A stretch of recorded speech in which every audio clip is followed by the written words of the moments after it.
buenas noches, gracias por estar del otro lado. Esta noche vamos a tener una charla con un músico que hace rato largo que anda en el trillo y tiene motivos para celebrar. Con su banda están por festejar 20 años de existencia, que en el rock uruguayo no es poca cosa. Ya mismo saludamos, le damos las buenas noches a Ernesto Tavares. ¿Cómo va? Muy bien, gracias por invitarme. Por favor, a las órdenes. ¿Cómo fue tu infancia? ¿Estuvo llena de música o no tanto? Mira, yo soy hijo de padres separados. En la casa de mi madre no se escuchaba música, se leían libros, muchos, Bien. muy buenos. Mi madre es la lectora más ávida que yo conozco. Soy hincha de tu madre desde ahora. Sí, yo también. Mi madre es tan lectora que en una casa de libros usados muy conocida, le hicieron Pocho. un sello con sus iniciales para que supiera que ya se lo había llevado o no. Ah, mirá vos. Compraba de a 7 por semana, una cosa así. Mirá vos. Este, ¿Barrio? Yo vivía en un complejo de vivienda que se llama Parque Guaraní, cerca de la Curva de Maroñas. Bien. Pero era teníamos como una vida medio pueblerina dentro un coso de 300 casas con una plaza en el medio, era como un pueblo. Y si te pido que evoques el momento más antiguo, más primitivo que te Pero vayas... me faltó un detalle. A Mi ver. padre Sí. es un cantor de tangos y de zambas y de milongas excepcional. ¿Amateur? Entonces, sí, pero muy bueno, realmente. Sigo pensando que es muy bueno. Y de hecho le grabé un disco hace poco, que vamos a ver de editarlo el año que viene. Entonces, tenía esos dos mundos. No es que mi infancia estuvo llena de música, mis fines de semana estuvieron llenos de música. Bien. Y bueno, capaz que por ahí vas con la siguiente respuesta, porque te iba a preguntar, te iba a pedir que evoques el momento más antiguo, más primitivo que te asocia a vos a la música. Un disco, un tema, algo. Lo primero que recuerdo es que yo tenía una guitarra de plástico roja, chiquitita, supongo más chiquita de lo que yo le imagino, y mi padre tocaba y yo me recuerdo tocando ahí. Después de música escuchada, mi primer recuerdo es tardío, porque yo tengo recuerdos de muy chiquito, de antes del año. Ajá. Pero mi primer recuerdo de eso es escuchar el Help de los Beatles con auriculares. Eso, ¿Y vos cuánto tendrías? 5. Por la casa en la que fue, yo calculo que tendría 5 años. Porque mi padre se mudó, así que 5, a lo sumo 6. Y recuerdo la fascinación de pasarme los sábados de mañana entero prendido a los auriculares, que además eran unos particulares, era un equipo Sanyo que tenía perilla de volumen en cada auricular, una cosa que ya no existe. Sí. Entonces, viste que los Beatles tienen bien separados los canales. Entonces, primero lo escuchaba entero, pero además me bajaba uno y escuchaba solo unas cosas. Entonces encontraba coros o cosas que en la mezcla entraron. Y seguramente no entendías una palabra, pero la musicalidad te entra. Sí, es que la música y las palabras funcionan, pero no son necesarias. Yo empecé a entender las canciones que escuchaba en inglés a los 15 años, no sé, 12 años. Claro. Más, porque entre que entendés inglés y que sos capaz de entender una canción, Sí. pasa el tiempo. Sí. Lo primero que pegan son otras cosas. ¿Y por qué la guitarra? ¿Cómo comienza tu vínculo con la guitarra? Porque en mi casa había más una allá guitarra. de esa chiquita de plástico. Porque mi padre tenía guitarra, Ah. era el instrumento que había en mi casa, en la casa de mi padre, que también era mi ¿Y casa. lo veías pero a era él los fines tocar de la semana. guitarra? Sí, era muy común. En cualquier situación familiar se tocaba la guitarra y la gente cantaba. Y yo empecé a cantar ahí desde muy chiquito, en cosas así familiares, y con permiso, aunque no hubiera gente, pidiendo permiso, me sentaba en la cama y mi padre me ponía la guitarra, o sea, no me dejaban sacar la guitarra del estuche y manipularla. Pero, que es lo mismo que hago con mi hija, sentate ahí, no se va a caer, no se va a golpear con nada, tomala. ¿Qué cosas te tocó hacer antes de dedicarte 100% a la música? Porque sé que tuviste típico trabajo formal de camisa y corbata, pero ¿qué tuviste? Sí, ese no fue el más largo que tuve. Lo más largo que hice fue repartir los libros de esa cosa que se llama, creo aún, el Club de Lectores de Banda Oriental, Ajá. donde la gente se asocia y recibe un libro mensual. Yo repartí esos libros, aprendí mucho haciendo eso. Primero porque los leí todos y segundo porque hablé de todos esos libros con gente que le gustaba leer tanto como a mí. Entonces, en algunos casos te entregabas el libro y te ibas, pero sobre todo las jubiladas Tenían, Te colgabas a hablar nos quedábamos charlando, sí. de literatura, mira qué bien. ¿Y después qué? Después trabajé, lo más así grande. Mientras perseguías el sueño de la música. Eso ¿no? lo hice como 5 años, calculo, lo de Banda Oriental. Y después trabajé en una empresa de software y de control de acceso y relojes de personal, que no trabajé tanto, trabajé como un año, pero fue el último trabajo formal que tuve. Fue la última vez que estuve en caja. Y ahí, tengo entendido, fue cuando en el momento de echarte te dijeron, Ernesto, Porque anda para la música. tenía buena relación con uno de los dueños. Era una empresa chiquita, éramos 6. Cuando me echaron me dijo, Ernesto, ponete a hacer música. Porque yo ya Tipo, no no sabía rompas más. más. A mí me había pasado que el último tiempo en ese trabajo la estaba pasando muy mal y estaba cometiendo muchos errores por estar pasándola muy mal. Y me habían adelantado las vacaciones. Como buena onda, me dijeron, andate, tomate unos días. Y yo tomé esos días para hacer las primeras canciones que llegaron. Yo venía haciendo canciones desde los 13 años. Ahí fue las primeras canciones que hice que entraban a los Problems. Algunas de esas están en el primer disco. Me fui una semana y hice 2 o 3 canciones. O 4, ya no recuerdo. Y me quedé re contento. Era como, esto era lo que yo necesitaba. Era esto. Y cuando volví, y dije, bueno, ahora que hice unas canciones voy a volver mejor. Y fue todo mucho peor. Cuando volví fue, claro, yo esto no lo quiero nunca más. Claro, te das cuenta que no era por ahí. Y de un modo muy difícil, a mí me costó mucho dedicarme a la música. Yo no tenía una familia que pudiera mantenerme, nada. Me entregué y la música me mantuvo con vida. Quiero decir, no me dejó morir. Sí, sí, sí. Logró que pudiera hacerlo. ¿Y hubo otras bandas, otros experimentos o quizá un proyecto solista previo a Taylor's Problems? No, tuve banda de adolescente en el liceo, pero el primer proyecto serio que tuve fue primero yo haciendo canciones. Pensé que iban a ser canciones que yo iba a tocar con una guitarra, como Tipo un cantautor. Claro. Y inmediatamente que eso iba sucediendo, yo iba necesitando sumar instrumentos y que fuera más fuerte y que fuera una banda. Entonces inventé esto.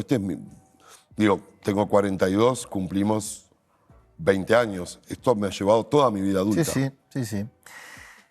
¿Cómo es eso de que Eduardo Darnoyans te albergó en su casa? Él te invitó el primer café que tomaste, café solo, un pibe, un adolescente. ¿Cómo se da esa relación con un ícono de la música uruguaya como el Darno? Yo volvía del liceo y miraba un programa que se llamaba Caleidoscopio en Canal 10. Con Marinés Ovaldía y Gerardo Sotelo. Un año antes de que yo conociera a Eduardo, cuando yo tenía 13, lo invitaron a Darnoyans al programa. Yo no sabía quién era Darnoyans, porque en la casa de mi madre no se escuchaba música, en la casa de mi padre no se escuchaba Darnoyans. Entonces, lo vi en la tele y quedé fascinado yo. A mí ya me gustaba mucho la música ahí, ya escuchaba mucha música, ya tenía un equipo de audio en la casa de mi madre y ya me llevaba discos, o sea, ya tenía un mundo musical en la casa de mi madre también. ¿Cuántos años tenía? En ese momento tenía 13. Al año siguiente, cuando yo tenía 14, ponele que esto fue estoy tirando al azar, en agosto del 96. Suponete que en marzo del 97 el Darno va a hacer un ciclo y lo invitan de nuevo a promocionarlo. El día anterior, Marinés Ovaldía dice, mañana nos visita Eduardo Darnoyans a la despedida del programa.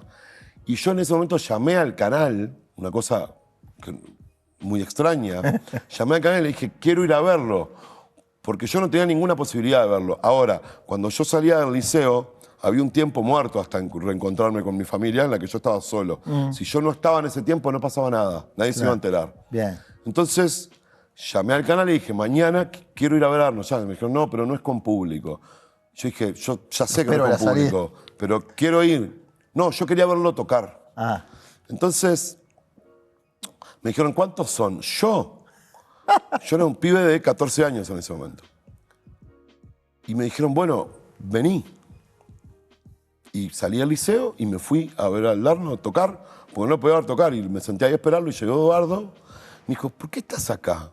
Yo dije, porque te quiero ver tocar. Me dice, pues no es el lugar para verme tocar. Lo mismo que yo le diría a alguien, si hoy tuviera que tocar acá unas canciones como parte de la nota y alguien me viniera a ver acá, yo le diría, no, anda a verme un show.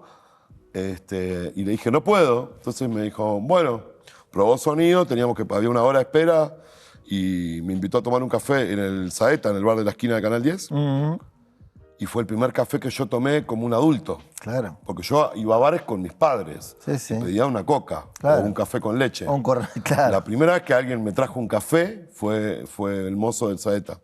Y yo me sentí un adulto. Y nos Pero quedamos llegaste a convivir con él. Sí, me quedé un tiempo largo en su casa cuando yo me fui de mi casa muy chico y paraba siempre y además me quedé algunas semanas. Pero digo, ahí Eduardo me dijo, escuchá, no vengas acá, vamos a hacer una cosa. Yo toco, poner que el show era un miércoles, un ciclo de los miércoles en la Marcort, no me olvido más. Y me dijo, yo le dije, no puedo entrar yo ahí. Pues Eduardo tocaba en lugares que eran bares. Me dijo, yo te hago entrar como mi sobrino. Entonces, llegamos, tuve que volver a mi casa, explicar lo que había pasado. No se molestaron tanto, pero le dije, estoy invitado a la noche para ir a verlo, 2 noches después. Y me dijeron, de ninguna manera. Eduardo tocaba a las 11 de la noche del miércoles, en el centro. Un artista bueno. Y yo vivía allá. Me dijeron, de ninguna manera. Entonces, le avisé al manager del Darno, que era el que yo tenía el contacto para mis entradas, Nelson Díaz, gran periodista también y gran poeta. Le avisé y al rato el Darno llamó a mi casa y le dijo a mi madre que yo necesitaba ver ese concierto. Que él se hacía... Ahora yo lo pienso y yo necesitaba verlo. Sí, a mí me cambió la vida eso. Yo soy el que soy porque esa noche pude ir. Lo llamó y le dijo, yo necesitaba ver ese concierto, que él se encargaba de mí, que se iba a encargar de mandarme en un taxi, que ella no se preocupara, que él se hacía cargo. Y la convenció. Eduardo era muy correcto hablando.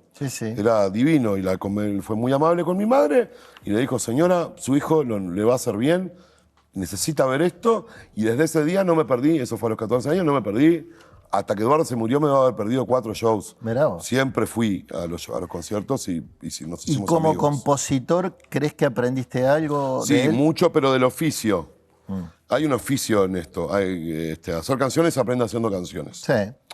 Se estudian algunas cosas. A la universidad, no. Se estudian algunas cosas de la música, pero no son las suficientes para hacer canciones. Hacer canciones se aprende... Ensayo y error. Mirando la realidad, pensando, escuchando canciones. Hay que tener ojos de cronista. Por eso, es un periodo largo ese de formación. Y Eduardo me enseñó muchas cosas de eso. Sobre todo, lo más importante que creo que me enseñó, primero que me mostró un montón de música que yo no conocía. Accedí a un montón de música importantísima en mi vida. Para empezar, la primera vez que fui a su casa me mostró Bob Dylan y me regaló un cassette y me dijo, tomá, me lo regaló, me lo entregó como una Biblia y sigo haciendo mi fe. Esa sigue siendo mi fe. Y después me enseñó algunas cosas. Creo que lo más importante es una forma de mirar las canciones, un poco impiadosa con las canciones, de no conformarse, de juzgar a las canciones de uno como se juzga a la de los otros. Bien. Y una pasión que yo ya tenía, pero más metódica sobre la música. Escuchar todo, tratar de entenderlo, encontrar a qué se parece, de dónde viene, qué otras veces usó. Yo qué sé, hay metáforas que se usaron todo el tiempo, la del sueño y la muerte, la del río y el tiempo. Esas tienen 2000 años, hay otras más nuevas. Ir uniendo esos puntos, entender que que pertenecemos a una tradición los que hacemos canciones. Está muy bien. Nos vamos a una pausa, ya venimos. Estamos charlando esta noche con Ernesto Tavares en la noche de Seré Curioso. Ya venimos.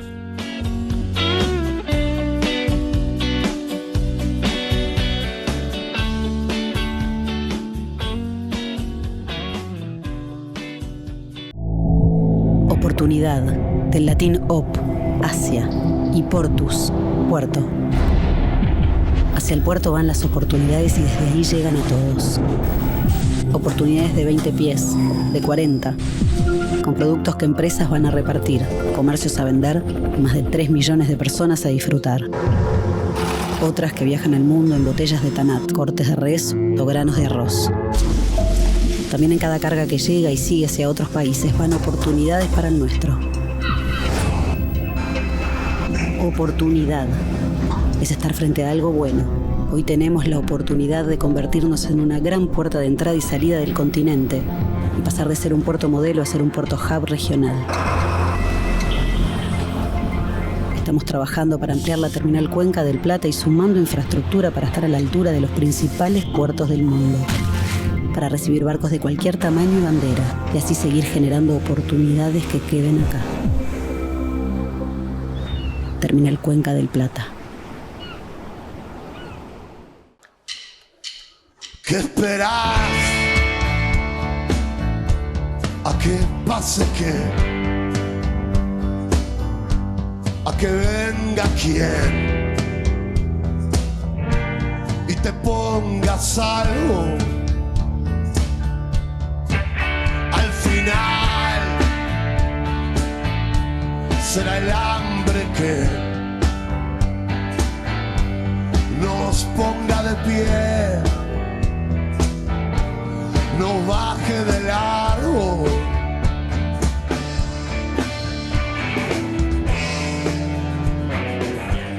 Bueno, me puse los lentes de Óptica Ruglio para decirles que cuando se trata de cuidar tus ojos y disfrutar del sol, Óptica Ruglio tiene la mejor opción. Si usás lentes de lejos, ahora podés tener tus lentes de sol con tu graduación y polarizados a un precio único, 5.900 pesos. Una oportunidad increíble para manejar o estar al aire libre con la máxima comodidad. Y si usás multifocales, atención, también podés tener tus lentes de sol polarizados por 15.900 pesos. Escuchaste bien, armazón y cristal, el lente completo a un precio inigualable. No esperes más, acércate a Óptica Ruglio y descubrí la diferencia de ver el mundo con claridad y estilo. Óptica Ruglio, viví tus lentes. ¿Por qué ubicás el nacimiento de la banda en 2005? ¿Qué pasó ese año? Ese año fue el primer concierto. Primer concierto. Las canciones de esa banda y los primeros ensayos fueron en 2004. Ajá. Pero yo otras veces ensayé con personas canciones mías que no llegaron a tocarse. Entonces puse la fecha el 3 de junio de 2005, el primer concierto de los Problems, que fue en el Living, abriendo a Max Capote, tocamos 4 canciones. Bien. Yo tenía 39,6 creo de fiebre antes de subir a tocar, que es una cosa que me ha acompañado toda mi vida, enfermarme antes de cantar. ¿Pero qué? ¿Es sintomático? Sí, sí. ¿Será nerviosismo? Sí, ¿qué? sí. Después, durante años, vomitaba antes de cantar. Ah, mira. Antes de los shows me ponía muy, muy, muy nervioso. Y ahora tengo una rutina de trabajo vocal que hace que esté concentrado en eso y no me pase lo otro. Pero el bruxismo, las pesadillas y las hemorroides están a la orden del día. Cada vez que voy a tocar, atravieso un momento. Para este teatro de verano ya falta un mes y ya no. Ya está medio. Sí, ya estoy fuera de cualquier forma saludable. Pero es parte de lo que hacemos, lo hacemos nosotros. Nosotros somos los productores de nuestros conciertos, los productores de todo. Somos un equipo, no los músicos, me refiero, la banda, que somos los músicos más un equipo de trabajo. Sí. Lo hacemos nosotros porque nos gusta una forma de hacer las cosas.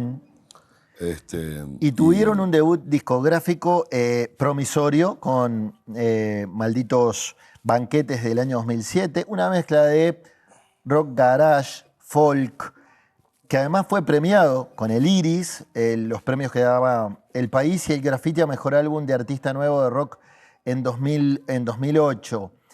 ¿A la distancia envejeció bien el primer disco de los Problems?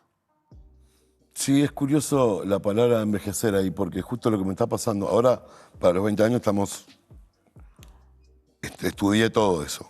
Ajá. Los últimos 3 meses volví a ese disco que no lo escuchaba nunca porque no me gustaba. Ah, mira. No me gustaba, no. Claro, con el tiempo no dice esto lo debía haber hecho mejor. Ni siquiera lo había hecho mejor. Hice lo que podía, con las herramientas que podía. Pero con el tiempo, y siempre me dio como un poco de vergüenza. Y cuando empezamos a tocarlas para el Teatro de Verano, fue como, y ahora, ¿desde dónde me paro a tocar esto, viste? Entonces tratamos de modificarlas un poco. Y hubo un día en particular en el que la noche anterior escuché el disco y dije, yo tengo que ir a buscar este mismo entusiasmo cuando las toque. Porque no funcionan si las quiero transformar a una cosa más aplomada. No tiene sentido. No. Hay que buscarlo ahí, donde estaba. Y encontré ese espíritu. Bien. Me dieron ganas de salir a patear tacho de basura. Y ahora está buenísimo el repertorio del concierto nuevo. Tiene algo del concierto de los 20 años. Tiene un camino entero. ¿Y qué cambios hubo en vos como compositor? ¿Qué cambios advertiste? En la banda también, entre Malditos Banquetes y Bill, el segundo trabajo Bill fue el primero que hice de cero pensando en un disco. Los anteriores son canciones que van desde que dejé esa empresa en 2003 a que grabé el disco en 2007. Y algunas canciones, como se fueron haciendo en el tiempo, iba haciendo canciones y cuando fui a grabar junté un conjunto y lo grabé. Eso es muy distinto a la manera en la que yo hago discos de Bill en adelante. Pensar la obra conceptual. Pensar la obra conceptual, pensar de qué estoy hablando, elegir o dejarme elegir por una temática, entender qué es lo que me come el coco, decir, bueno, después de estar pensando un montón de cosas, entender qué es lo que estoy pensando, darle un sentido y ahí ponerme a hacer canciones. Eso... Bueno, en realidad te adelantaste lo que iba a decir porque yo noto que tus discos, es decir, los de la banda, son temáticos. Sí. Bill habla del mal. Has dicho en alguna nota que estabas enojado cuando hiciste ese disco. El Éxodo, el tercer disco de ET, ahí estabas más triste, dicho por vos. Sí. Y te leí decir que estuviste 1 año y pico donde no te salía nada, ninguna letra. Y fue separarte de tu pareja de entonces y en 2 meses todo fluyó. Y me da la impresión que es una ilustración clara del estado de ánimo de los compositores, cómo influye en la inspiración y las crisis, los momentos malos, son productivos, son fructíferos para el arte en general, ¿no? Porque pensemos a nivel país, cuando hay crisis económica en el país, el rock se despega y la gente llena estadios, ¿no? Es cierto, también porque vienen menos cosas afuera, tiene un sentido. También porque hay algo que puede estar representado ahí. Hay otra cosa, yo creo que no es necesariamente estar mal, porque en Hambre no estaba mal, por ejemplo. Ajá. Me parece que lo que hay es que tener algo intenso, algún sentimiento intenso. En todos los discos llegan como a cristalizarse cuando acumulo... Yo hago canciones de la vida, entonces hay que vivir. Voy viviendo y se va acumulando una cosa hasta que genera un sentimiento intenso y ante ese desborde se vuelve un disco. Puede no ser la tristeza, puede ser una alegría profunda, hacer un disco de alegría. De hecho, en Plata yo intenté mucho eso en un momento. En Plata hay una forma, que es el último disco, que es de 2024, hay una forma de celebrar la existencia, de tener una hija, es el primer disco que hice con una hija, eso, de hacer suceder la vida. Pero ¿y qué viene primero, el concepto o la canción? Las dos cosas. En realidad, yo voy pensando cosas y haciendo música. O sea, como se me ocurre un pedacito de una canción y la grabo en el teléfono o la anoto en un cuaderno. Para Plata, una vez los conté, tenía como 2.600 archivos de teléfono. Pedacitos de cosas, un silbido, unas cosas, a veces son 10 minutos contándome una cosa que se me ocurre para una canción, una idea. Y eso se va como acumulando y se van arrimando. Y en un momento la canción y el concepto son lo mismo y se van modificando mutuamente. Vos tenés una idea de lo que es el concepto del disco y hay una canción que lo transforma, o por lo menos le pone otra capa a esa lasaña. Sí. Yo tampoco es que no es una ópera rock, no es que tengo una historia que contar y la voy a contar en capítulos. No es el Tommy de los Who. Claro, tengo un relato que se va construyendo de las cosas que van pasando en las canciones. Está claro. Nos vamos a una pausa, estamos charlando con Ernesto Tavares, líder de A Tale of Problems, que tocan el 29 de noviembre en el Teatro de Verano. Ya venimos.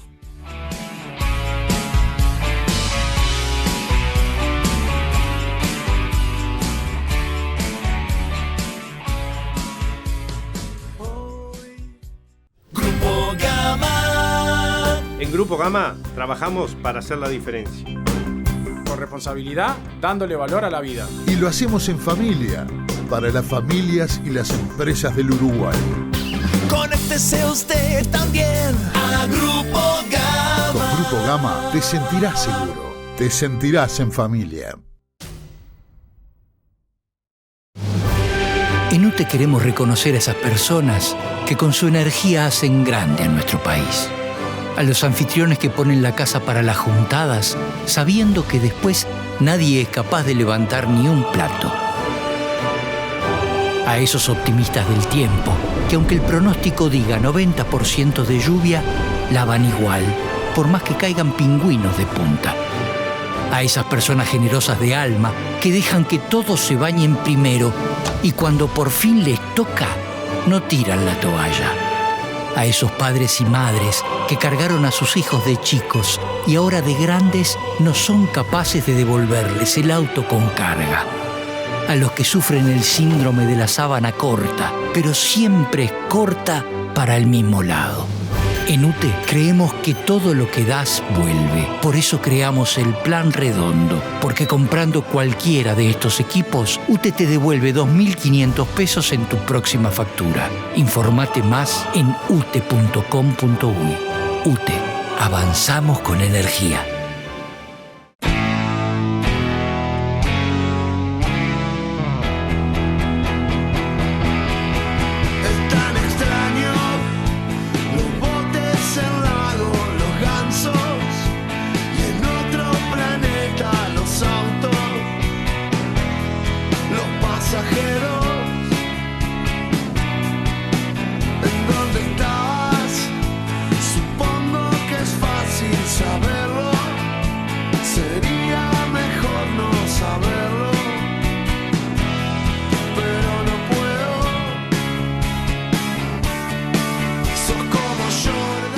¿Exagero si digo que Jordan es tus 5 minutos o tu Despacito? No, de hecho compitió con 5 minutos como canción del año en los grafitis. Ah, bueno, tan errado no está. Lo quise buscar a Lucas Uva para pedirle perdón, no, para decirle que claramente 5 minutos era una canción más popular que la mía y eso para mí valía, pero no lo encontré. Si llega a ver este programa le mando un saludo. Sí, es una canción que a mí me transformó la vida. Y decime una cosa. Me transformó la vida en el momento que la hice, mucho antes de publicarla. Ah, mira vos. En el sentido de que yo accedí a una forma de hacer canciones milagrosa. ¿Viste? Fue como... La inspiración. Yo no sé si es la inspiración. Yo acumulé mucho trabajo para ese disco. Eso que leías antes de que tuve 1 año y medio que no se me ocurría nada y no sé qué. Es una forma de entender que en realidad también es falsa. Yo venía trabajando calladamente, pausadamente, haciendo menos canciones y estando más adentro. Y todo germina cuando tienes Y me encerré en una casa, me separé, me encerré en una casa con los instrumentos y en 2 meses lo había terminado. Pero todo eso se rastrea en todas cosas que fui haciendo en ese año y medio. El combustible es todo ese proceso, está clarísimo. Claro, entonces, Jordan fue la primera vez que yo pensé cierta forma estructural de una canción antes de que la canción existiera, porque lo probé en varias en ese periodo de 2 meses. Jordan llegó, supongo que por la mitad de ese periodo. ¿Pero te diste cuenta con esta, la clavo en el ángulo? Yo no pienso en esos términos lo que pasa cuando estás haciendo. Lo que pensé fue, mirá, se la mandé a mis amigos con los que jugaba al básquetbol. Es como, miren lo que pasó. De hecho, estás como extra jugando al básquetbol. Sí. De hecho, por eso decía, yo había probado un tipo de canción que contaba una cosa en las estrofas y que el estribillo, si bien representaba esa sensación, no tenía nada que ver con lo que venía contando. Sí. Era una cuestión estructural que yo me había planteado. ¿Y en algún momento le agarraste rabia o te aburriste de la canción? De ninguna manera. Nunca. Alguna vez hablé con Laura Canoura y me dijo que su gran hit de los 80 sonaba tanto que durante largos años no la hizo más hasta que mucho tiempo después se reconcilió con ese hit. No me peleé nunca, jamás, Bien. ni una vez. Yo la disfruto siempre. Bien. Salvo cuando Spotify me la tira a mí mismo. Claro. Que le digo, no es necesario. No es necesario, ya la conozco. Sí. No te va a gustar, cierra con No Era Cierto todos sus conciertos de 2000 y pico para acá. A mí no me molesta para nada porque Hay es una un tema canción de agradecimiento que me encanta. también al éxito que te dio la canción. Pero no solo eso, a mí me encanta la canción. Bien. Es más íntimo. Más simple. Es como, Bien.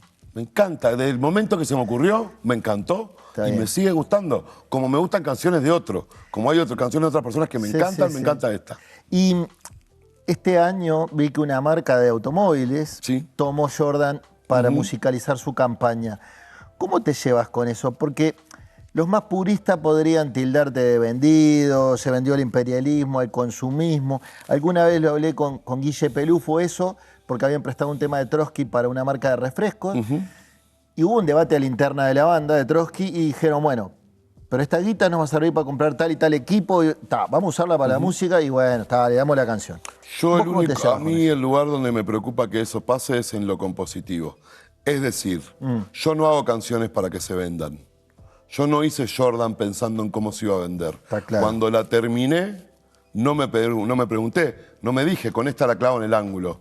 Me sentí aliviado de haber podido contar la tragedia del amor perdido que yo estaba sufriendo. Yo cuando compongo canciones, no media ninguna cosa que no sea lo artístico. Bien. Y después, todo lo que la gente que trabaja conmigo pueda resolver, que nos permita, todo dentro de la dignidad, de, digamos, no se lo vendemos a empresas sí. de armas. Claro.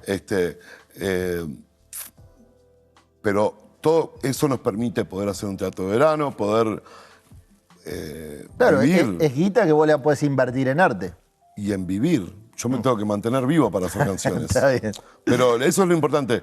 La ética artística está en tu trabajo, en qué le entregás al mundo. Vos haces canciones con belleza porque te parecen bellas o haces canciones pensando en pagar el alquiler con eso. Yo no hice Jordan pensando en pagar el alquiler. Cuando después me pagan el alquiler, le doy la mano y sigo trabajando. Está clarísimo. Hambre fue gestado en una gira por Alemania en 2017, donde he leído que la banda tuvo que enfrentar ciertas tensiones, casi se separa. En cambio, siguieron y salió un discazo de ahí.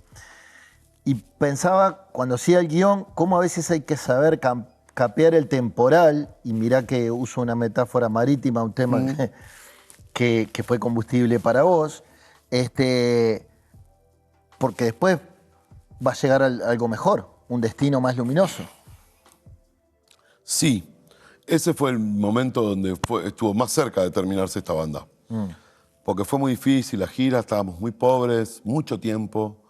Pasamos de girar a Buenos Aires, de irnos a Argentina 3 días a hacer La Plata, Buenos Aires, Rosario y volver, a irnos 45. Podríamos haber empezado por irnos 15. Pasamos de eso, pasar el fin de semana juntos y volver a no vernos, a pasarnos 45 juntos y fue difícil en las condiciones que lo hicimos, invierno alemán, no es nada fácil. Y nada, cuando y volvimos, de ahí salió un discazo. Sí, pero cuando volvimos hubo que... Yo en general escribo los discos solo y después los llevo a la banda. Este disco lo compuse para sostener a la banda. O sea, cuando lo componía, ¿viste? Así como hablamos de el Éxodo como un disco del camino, Sí. el Baby como un disco del mal, Hambre es un disco sobre las manadas, sobre cómo se comportan para bien y para mal, cómo se sostienen y cómo castigan. Me pasé el siguiente año pensando en lo que habíamos vivido, en cómo habíamos sido como grupo, y es un disco que salvó a ese grupo. Sí, sí. Le dijiste a Revista Galería que llegaron tardísimo al boom del rock uruguayo. Y es cierto, yo pensaba, No Te Va a Gustar celebró 30 años el año pasado, La Vela celebra 30 años ustedes, y ustedes están 10 años, son 10 años más jóvenes. Este año celebran 20. ¿Te hubiera gustado poder aprovechar esa ola? O como dijo Guilla, déjala ahí que ahí está bien. Sí, claro. Yo estoy contento con mi camino ahora. Yo creo que nosotros, de hecho, la mejor parte, la mayoría de las bandas que conozco de esa época no quedó ninguna. Salvo las de hace muy 20 grandes. años atrás. Nosotros, si hubiéramos nacido 3 años antes, capaz que hubiéramos agarrado la cola de eso. Que tengo compañeros, tengo colegas que somos amigos, que conozco, que se subieron a ese caballo y lo anduvieron 3 años surfando esa ola felices. Después de eso no quedó nada. Claro. Ir a tocar al interior del Uruguay hoy en día es dificilísimo, por ejemplo. Mirá. Y en ese momento era una cosa muy fácil de hacer. Porque los mismos lugares, los mismos bailes llevaban bandas más temprano. Eso no existe. Y yo, no sé, mi camino es el que tengo. Hicimos un camino precioso y que los primeros 10 años no vendíamos más de 100, 150 entradas, nunca. Y sin embargo eso nos hizo fuertes. Y eso también es lo que estamos celebrando en el Teatro de Verano. 20 años son 20 años en los que durante 10 no vino nadie y los otros 10 tampoco fueron fáciles, aunque nos vaya bien. Son 20 años de decirte todos los días, yo hago esto. Sí, sí.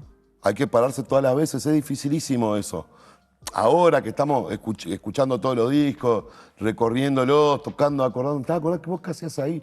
Qué bueno esto. Y como también te acordás de cuántas veces podrías haber dicho que no, que es básicamente todos los días de 20 años. No saqué la cuenta cuántos días tiene 20 años, porque soy muy malo haciendo cuentas, yo hago canciones, pero las personas que puedan hacerlo, son un montón de mañanas en las que podría haber dicho, me voy a dedicar a algo que me dé dinero, me voy a dedicar a algo que sea menos sufrido, y sin embargo, la música tiene algo, las canciones tienen algo que nos mantuvieron con vida. Eso es lo que estamos festejando. Y seguimos con eso de los discos conceptuales. Llegamos a Plata del año pasado, 2024, que es sobre el mar, cuestiones marítimas. Ya desde la portada del disco queda claro. ¿Te inspiró leer Moby Dick de Melville o la vocación marinera ya la tenías? Las dos cosas. Yo empecé a leer Moby Dick. Hace poquito me mudé, pero estuve viviendo 8 años frente al puerto, viéndolo todos los días. Y eso empezó a alojarse en mí, a ver, porque no es solo ver el puerto, es ver a los marineros, entender con cierta lógica de cómo funciona.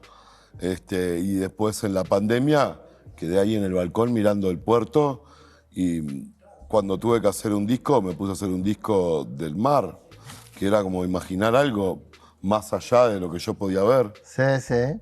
¿Y ahí te pusiste a leer ese libro o ya lo estabas leyendo?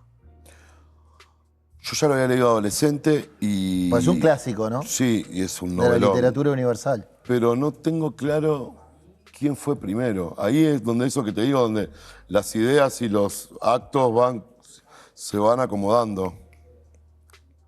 Bien. Mirá esta frase tuya que le dijiste a La Diaria. Mirarse al espejo y estar viejo y que te asuste, que no te quieran más es para todos. No poder cantar era mío. Explícame el contexto de esta frase. Esto venía porque... Te lo dijo el argentino Ale Vázquez. No, claro, es así. Productor de Plata. El productor de Plata le sacó al demo que yo le mandé. Decía, y no puedo cantar, había como una parte que era mío. Que era lo que yo estaba viviendo en la pandemia. ¿Algo que te pasaba a vos? Solo a mí. Y miro en el espejo y estoy viejo y me asusta que no me quieras más. Entonces, ante eso, Ale no me dijo nada. Cuando me mandó la versión de él, su propuesta, sí, me la manda sin eso. Te la sacó. Y a mí nadie me había tocado un verso en mi vida. Claro. Y yo le digo, pero... ¿por qué hiciste esto? Y me dijo... ¿Quién no puede cantar? Que es algo que además yo le había dicho antes, que es, yo trato de quitarme a mí de las canciones para dejar lo que es de todos. Cuando pasó esto, Ale me dice... Él tomó tu propia lógica. Esto es tuyo y esto de todos. Está bien, está bien. Bien, nos vamos a la última pausa. Estamos charlando con Ernesto Tavares en la noche de Seré Curioso.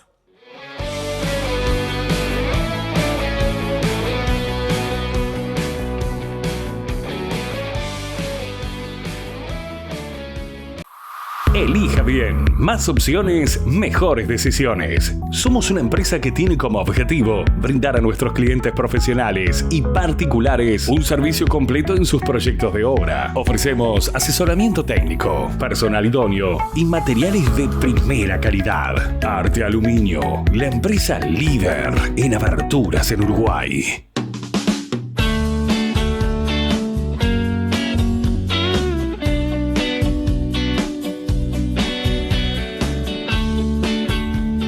Seguimos en la noche de Seré Curioso, estamos charlando con Ernesto Tavares, frontman de ET y los Problems. Hace poco más de un año perdiste la voz, tu herramienta de trabajo. Sí. Y tuviste que pasar por una intervención quirúrgica para recuperar la salud de tus cuerdas vocales y además volver a cantar. ¿Aprendiste algo en esos meses sin poder hablar? Aprendí más cosas de las que no quería, más cosas que no quería de las que sí quería aprender. Aprendí más de la fragilidad del instrumento. Fue muy difícil ese periodo, la verdad. Después sí, lo que me sirvió mucho el tratamiento posterior. Yo estoy con una profesora, Marisol, una argentina que me ha salvado la vida a mí, como a muchos otros cantantes, algunos uruguayos, que tenemos clases no sé, varias veces por semana con ella, y del grupo hay una clínica de la voz del Hospital Maciel, que es fabulosa. Es el lugar donde más saben de eso acá. Yo había perdido todo, no podía cantar. De hecho, tuve un concierto en homenaje a Arno Janssen en el Solís, que lo cantaba yo, y fue terrible hacer eso. A las personas les gustó, a mí también, porque pasaron otras cosas, pero mi voz era un problema y salí ahí y dije, che, yo así no puedo seguir, y me fueron a ver y me encontraron cosas. Entonces, tuve un tratamiento ahí largo y después de eso me operaron. Un día me dijo, también... No llegó a ser un cáncer, ¿no? No llegó, pero podría. Había estado ahí. Entonces, una vez, yo estaba preocupado por la voz, por cómo iba a cantar y cuánto iba a demorar en cantar y cuánto me iba a llevar a recuperarme, cuando me iban a operar para extraerme material para una biopsia. Y el médico, Fede, que le mando un abrazo a Fede Martínez, que es un otorrino que me atiende, me dijo, Ernesto, vos te das cuenta de que si esta operación sale mal, el último de tus problemas es cuando volvés a cantar, ¿no? Y fue como... Claro, fue hacerte ver algo que habías perdido de vista. Yo tenía una hija de 4 años. Sí. Bueno, hablame del show por los 20 años de ET y los Problems. Este es el momento que va a ser el 29 de noviembre en el Teatro de Verano. ¿Qué vamos a ver los que llenemos el Teatro de Verano? Ojalá lo llenen. Preparamos un concierto que es toda nuestra historia. Canciones de todos los discos, invitados de todas nuestras épocas, los músicos que pasaron, varios músicos de los que pasaron por la banda, músicos amigos de toda nuestra vida, músicos inesperados. Un bandún, hay momentos que somos como 16 en el escenario, porque también tiene cosas del concierto orquestal que hicimos en pandemia. Hicimos un concierto que se llamaba Orquesta en las Sombras, entonces también hay cosas de eso. Y básicamente eso es una fiesta para celebrar que el tiempo no pudo con nosotros.